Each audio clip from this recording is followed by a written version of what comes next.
সেটা লন্ডনে কেন থাকছেন বিরাট আনুষ্কা? পাওয়ার কাপল হিসেবে পরিচিত বিরাট কোহলি এবং আনুষ্কা শর্মা, দুই সন্তানের মা আনুষ্কা অভিনয় জগতে এক প্রকার ছেড়েই দিয়েছেন। বিরাটের সঙ্গে লন্ডনেই পাকাপাকিভাবে বসবাস করছেন এই তারকা দম্পতি।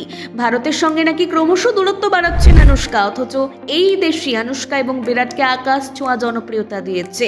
আনুষ্কা এবং বিরাটের দ্বিতীয় সন্তানই লন্ডনেই চুপিসারে জন্ম নেয়। তারপর থেকে এই দম্পতি লন্ডনে থাকতে শুরু করে দেন। আনুষ্কা এবং বিরাট লন্ডনে পাকাপাকিভাবে থাকার কথা ভাবছিলেন, কারণ তারা এই দেশে তাদের সাফল্যকে উপভোগ করতে পারছিলেন না, কারণ যেটাই ওরা করে তা লাইমলাইটে চলে আসে।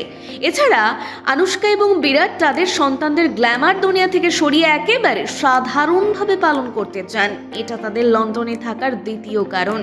সন্তানদের নিরাপদ জীবন দিতে এবং নিজেদের ব্যক্তিগত জীবন গোপন রাখতেই বিরাট আনুষ্কার এই সিদ্ধান্ত। নতুন আপডেট পেতে আপডেট বাংলা পেজটি ফলো করুন এখনই।